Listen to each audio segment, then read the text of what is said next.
Hello and welcome to vlog number 2 of the Ready Persona 1 campaign. I actually have a question I want everyone to Sure. answer. Mhm. Um, what can what is one aspect of your character that you would like to be played up more? I That like that. yeah, yeah. That's a really good I question. like that a lot. It's a difficult one, really, because it's quite kind of early in the campaign already. Um, So what I've noticed very quickly is that Abe is already different from what I envisioned the moment I wanted to start. So I'm just discovering right now what the most of the aspects are that I didn't know before. So yeah, I think it still needs a few sessions, I think, to just have a complete view of what all the aspects are, and then it's easier to see like that's really fun. So yeah, but as a player, I'm already really excited because of the voices I've got to do several different times. So yeah, I'm happy. I think it's just more a relationship with his kids because we got the initial when they're like little kids and how they have a good relationship back then, and I just want to see like what it is now because like I said, he has two kids and they have their own personalities and they have their own kind of mix with him. And we'll see how that plays off. It's coming. Don't worry, Gabe. It's coming. Oh no! It's Oh coming. no! I'm not. I don't necessarily mean next session, but Yeah. yeah, it's coming. Go ahead. How about you, Ethan? Honestly, a lot of it is, I think, a very similar problem of just like there hasn't been enough time to explore Forrest as a character. And a lot of like the initial first session or few, it probably will be just like nervous, not socially adept, yellow trying to fit in or trying to feel like they fit in. And we haven't really gotten to explore a lot of Forrest's like very caring, touching side yet. Yeah. Which is something I do want to explore eventually. But all good things, come to those. How about you, Sade? Sorry, I didn't interrupt. No, So mine is kind of superficial for now. I feel the same where Cade, I never expected Cade to be flirting. Like that was never I in my didn't. wheelhouse. I didn't either. Yeah. And not to her either. Yeah, It's just- kind of. Just seat of the pants wherever it's going. I'm Sure. going. But I'm learning about him, right? But something that I'm enjoying playing up right now is just his natural stealthiness, especially with that cloak that I didn't even know he had until I built the character. I just think it's cool that he can be standing right by you but barely be noticeable. I just think that's fun. Yeah, speaking of Jennifer, and speaking of still figuring out her character, so I actually started role-playing Jennifer slightly different from how I was role-playing her with Session 1 with Jack. I kind of tweaked her a little bit because I felt that she felt a little too generic, too cookie-cutter in Session 1, and I was like, what can I do with her personality-wise that really makes her distinct? And so I sort of came up with a more deadpan personality. Well, if you don't take your time to really get to know her, you might interpret that as she's just ticked off at people all the time. But that's not it. It's just like her personality that she just has that type of response and behavior. And so it's really interesting watching her playing off with Cade right now, and they're having this flirtatious moment. And I don't know, I just think that's really interesting because Cade does have sort of a natural charm. That he puts his feet up on the dashboard and he just does all of these inappropriate things without permission. And I think, yeah, and I feel like Jennifer's the kind of person who doesn't see herself dating anyone like that, but something about him maybe intrigues her. The other layer I want to add, which I think really makes a relationship like that fascinating, is if you remember, her father is the head of the Confederacy of Swords. Her father is the head of the law enforcement. So if she starts seeing the Chronergy killer, that can open up a lot of really interesting storytelling. Yeah. I only just realized that now, but that could be some really interesting storytelling. A lot of really cool role-playing potential if they did start dating seriously. So Oh, you already started, so they're already making like the theories and fan art, I'm sure. Let the shipping begin. People are Yes. shipped. People ship characters left and right in this campaign. So Yes. Yeah. seems like, of course, it seems like all the PCs are the NPCs are shipping Forest with everybody too. I made Forest as like someone who wasn't really interested in romance, but if it happened, it was like, okay, sure, I don't know how to do this, but I made Jennifer that way too. I wasn't expecting her to romance anyone, but somebody's like biting her, and I think Yeah. she's intrigued by that because I think she's not used to. I don't think she's not used to guys noticing her because a lot of it is because of her condition. Like she's just they notice her, but not for those reasons. Ugh. Yeah. actually that is maybe a little bit off topic, but what are the other two, you Kyle, Joey, how would you feel if like an NPC or even another player character was like, hey, you know, A possible romanceable What would you ship. feel about would that? you? Would you? Do you see yourself being shipped with anyone? Maybe. I'll say yes, but there has to be like some things. For example, my character's like 35, so if it's someone like young, and I mean like to say 20 or 80, like to him there might be a chance because like he lives for a long time, so technically in his race he's relatively young, but he has kids that are about to get into his 20s, so you'd be like, this is a little weird. And I see him as straight, so if it was like a guy, he'd be like, hey, he'd be like, oh, thank you, but no, thank you. What, is Seymour not attractive? Seymour is older. That's true. Not old, but older. So. Yeah. For Ave, he's not really thinking about it a lot. And at this point, I don't think there's any NPCs that are kind of like I would put them together. What I did notice this session was that Forest is actually kind of intriguing for Ave. Oh no! Yeah, Oh no! That is kind of- intriguing. Yeah, I it see is. that. Because I see that.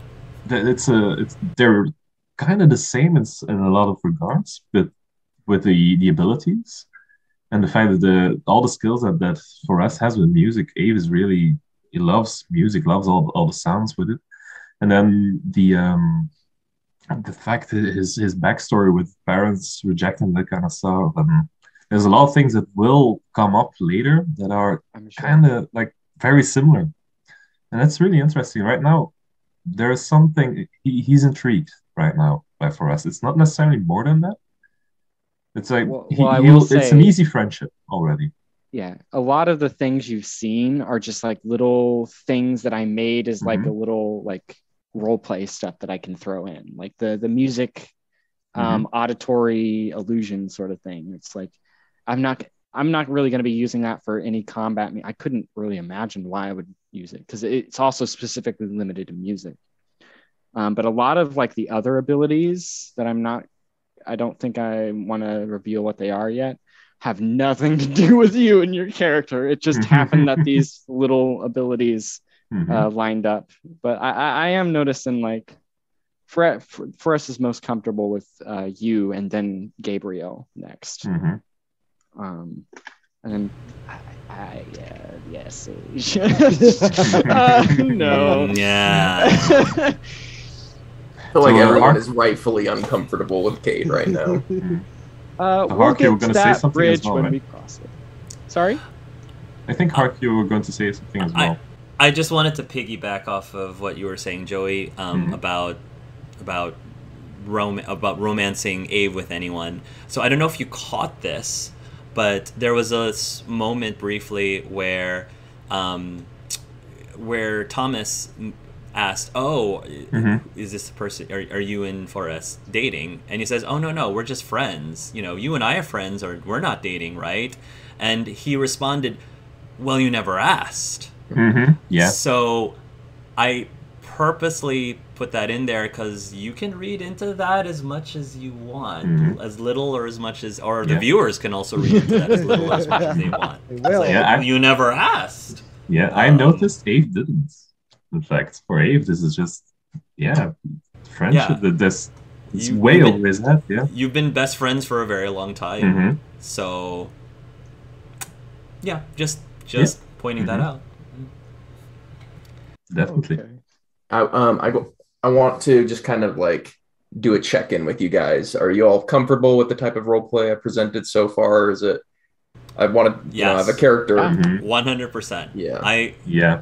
I find Cade very interesting. Cool. I mean, all the characters are interesting, but it's one of those things where like he seems like the kind of guy you would want to hang out with, but he also killed a lot of people, and I kind of forget that you killed a lot of people. You kind of forget that. I just want to put out there that if we're ever going to a dark place and you guys want to end the scene, just do something like and fade to black or something like that, and we'll just end the scene and figure it out from there. Like.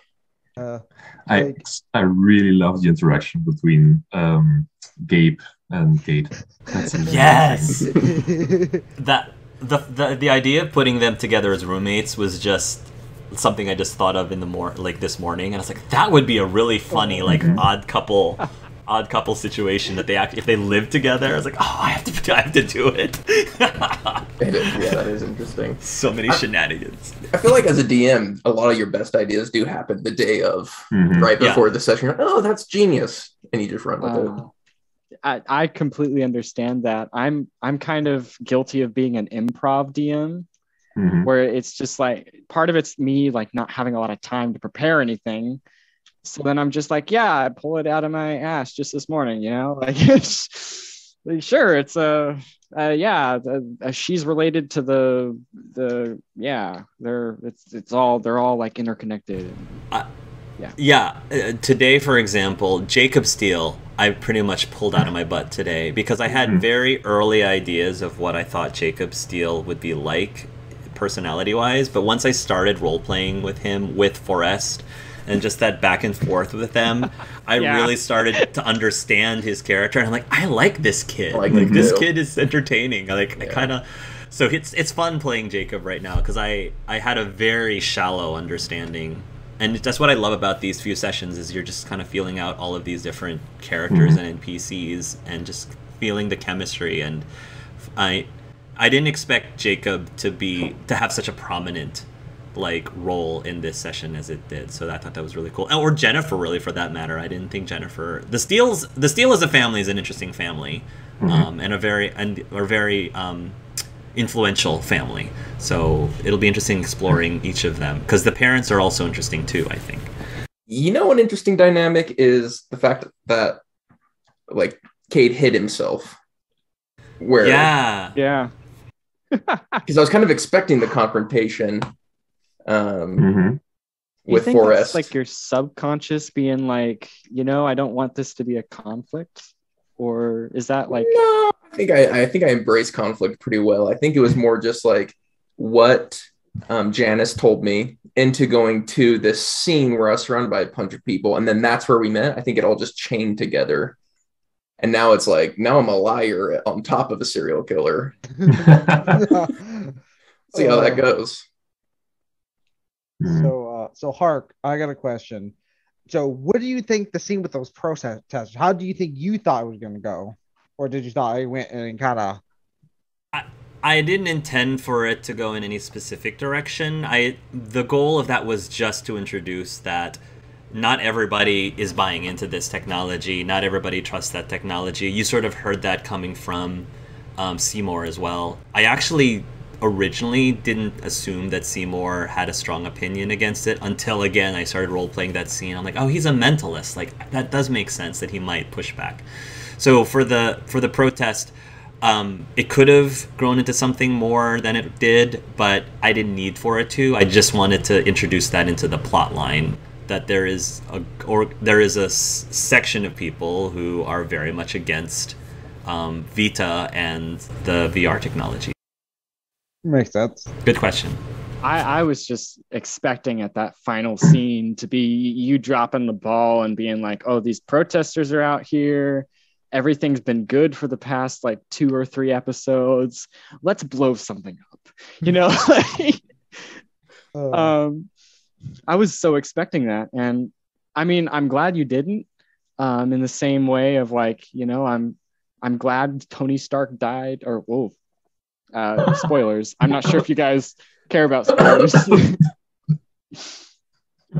That came out of nowhere. So it's like, yeah, like you don't expect like a big plot point sometimes, or you don't care. Or well, maybe you wished it goes another way, but you don't mind it going this way. Yeah, we're still in like, to put it in TV series terms, we're still in like the pilot phase. We're introducing characters, we're figuring out the relationship between these characters, we're figuring out the world. So I'm trying to establish a lot of that first. And yeah, I could have had some things happening in the convention center, but I felt that would have taken time away from doing probably more meaningful things like setting up a date between Jennifer and Cade, which I don't know, I feel like is just as interesting, if not more, than having to take care of whatever disaster is happening at the convention center. Right. So yeah, good call. My worry is that. Go ahead. I was gonna say my worry is Gabe's gonna be on the internet now because everyone has phones and be like, just misconstrued Gabriel going to the things, be like, lead developer pwns this guy. Be like, what was you doing? Be like, I was just being nice to them. I just healed them. Yeah, I think Jen did that on purpose, like just because she was trying to mess with Kevin specifically. So I don't think she was trying to upset you. I think she was just trying to get back at him. I know, but he was like, wait, I do. Love how fast that sub, the PNP, just degraded into chaos. And especially when Gabe was rolling so well. He was like, dodging 17, I got an 18. It's like, let's be honest, that was just put in there for fun. Let's just acknowledge that. Oh, it was fun. Yeah, go ahead. I tried to put as many tropes as I could fit into like the small thing, but I loved your accent, Ethan. It was awesome. Yes. Oh, that was amazing. It was super funny. I wasn't sure how you all would receive the pens and papers and paychecks like scenario, but it seemed like you had a little bit of a laugh out of it. Going into it, I was like, what I wanted to play up is like Cade making fun of these nerds. I thought that'd be kind of fun, considering we're all those nerds. But then Jennifer showed up and everything changed. Yep. I thought it worked out really well. And full transparency, so I borrowed that concept from a podcast where I forgot what the podcast is called, but they are pretending in the podcast that they are a podcast within like the D&D fantasy type of setting. So they have their guests coming in and says, today's guest is a werewolf or a vampire, and we'll be talking about blah, blah, blah. But during that podcast, one of the hosts of the podcast says that they play this game called Offices and Bosses. And it's essentially the exact premise is that, you know, in the D&D fantasy world, what do they play as a tabletop RPG? They play as if you were an employee in this large corporation and you have different classes, which are the janitor and the IT guy and the accountant and the salesperson. So I kind of stole that and used it here and thought it would be kind of funny. So a question to everyone then. Do you think this group is going to be a PNP group now? You think it's something that will keep going? You all get together every week at Gabe's house to play pens and papers and paychecks. I do not think Forrest would be against it. No. Maybe someone starts streaming. I'm not bold enough to answer that yet. Who would be the EM? Who would be the executive manager if you did? You need Jennifer. Just for dates. Oh, you would ask Jennifer. Jennifer. My dates go well, it's going to be Jennifer. That's true. Yeah, if you want to, you can try to suggest that, and that might be part of the story. Is that every week you get together to play papers and paychecks. Some wingman cool. Let's go. Oh, now this question: do we get to make a third set of characters in this new? Oh no! You already have them. It's Kevin and whatever the other names are. I forgot my name like 5 seconds after I said it. So. Oh man. Oh jeez, that was funny. That was hilarious. Really But in fun. general, I think that this game is... The pacing of this game is going to be a little bit different from my previous campaigns, because, yes, in many of my other campaigns, the conflict, or at least the main conflict, appears by, like, session 2 or 3. I'm sort of taking a little bit more time just because of the nature of this session, and just trying to... These slice of lives, hopefully, will build up eventually to a conflict later, so just... just be aware. But it's okay, because I think that when you go into the virtual world, that's where a lot of the action and combat is coming from, is in the virtual world. So just be mindful of that. If you want to try to amp up the stakes a little bit, like going into session 4 and 5, we'll talk about that and let me know. But, for right now, I'm just hoping that you all are still entertained by what's happening now. So... I just want to play with some people, I just want to have some fun. And I think we're doing that, right? That's what we're doing, right? Yeah, that's what we're doing. It's good for everyone, but I'm having a good time. Yeah, I'm having fun. Yeah, I think it's great to just take it a little slow at the start, because a lot of the dynamics are really slowly and steadily growing, which is really nice. Yeah, you also get that like slow burn of setting things up and being able to knock them down later. Yeah, it'll be interesting to see Cade and Aves. Man, our names Gabe, Cade, Ave. I know you get mixed up throughout the session. I was like, I'm just gonna. I know who he's talking about. One's a serial killer, one's not. So I'm pretty sure when they're talking about him killing, I'm pretty sure he means Cade. Yeah. But I am interested to see how Cade and Ave match up. That'll be interesting chemistry. Yeah, I have a question about that. Do you think when you play in the Vita, would you use your own voice, or would you have another voice for your character? When Cade is in Vita and he's Chrono, he is more official. He is more stand-up, deeper voice, more heroic. So he changes quite a bit. I feel like with Cade, he has this childlike aspect. He has like this predator-like aspect. He has this terrified aspect. But Chrono is like what he is. Yeah, because I think when they really start interacting and have a moment, I think I might have a roll or something to see if he recognizes the voice, because he's really good at recognizing voices. And that would change a lot if he immediately knows that, oh damn, that's that Shining Knight dude that I have a pact with in the Vita game. Actually, that is something. Not just voices with everybody. What do your characters? I know some of you guys have art. But do you think your characters look like you in the real world versus the virtual, or nope? Is there like a significant difference? Significant difference for me. Yeah, same. So I think I think my idea, at least my head canon right now, unless Hark wants to change otherwise, is that Gabe initially went into the game going to tell his kids that's him, so his face looks exactly alike, but then gets like cold feet, and now he just wears the helmet all the time. And on the reason why I wanted to do something like that is because the whole superhero thing of like removing the mask, because like removing the mask in the game means nothing. Oh no, you saw their face. Oh, okay. But in this case, it can actually mean something. That's cool. I like that. I like that aspect. So it looks exactly like him, except probably a little bit more muscular than what he actually is. Great job, by the way, Joey, in being in the DMV. I thought you played that very well. Now listen up, boy. You say?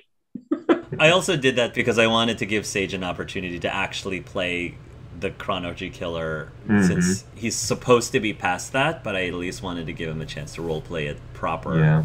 Because I think he did a great job with it during his interview, but I wanted this to be a little bit more canon. Well, yeah. I think like if something happens like that later, it might have like a snapback or like an episode of. Oh yeah, in my head, it's like it's still a piece of who he is that needs to be dealt with. Mhm. How that happens, we'll see. Yeah. I think it would be interesting if Abe sees that tape that Gabe saw about that murder. Because funnily enough, you took your knife and you went for the throat, which is cutting off the voice, which is Abe's fear. Ah, that is a big fear. Yeah, that will be like, I oh, like that. That's interesting. Mhm. that would be really interesting to see how he reacts to that. Yellow, or well, Forest, they know what's going on with Chronology and everything, is because their backstories are pretty well entwined. But Forest kind of blames themselves a little bit for what happened and why Chronology Killer is the Chronology Killer. I'm not sure how much you would agree with that, but that is something that I would like to point out, especially to you, Sage. Yeah, there's some self-blame there. That's gonna be interesting, man. I hope it will be. Yeah. Hopefully, it'll be something that your characters will explore and role play. Because I know exactly In the future. where Cade's at with Esmeralda, right? Yeah. Yeah. As he remembers them. But yeah. Well, okay. So, Esmeralda. Esmeralda is your last name, but your name prior to being Forest. Was Amarillo Busk. Amarillo. Yep, Amarillo was Forest's previous name, or birth name, rather. Got it. I'll write that down. And Esmeralda is the last name. Forest Esmeralda is the new name. Yeah. The new name. Yeah. I got confused. I'm not going to say it now, but I know exactly how he feels towards them. Yeah. Well, would love to see that play out in roleplay sometime. Oh, I can't wait in the worst way possible. Oh, man.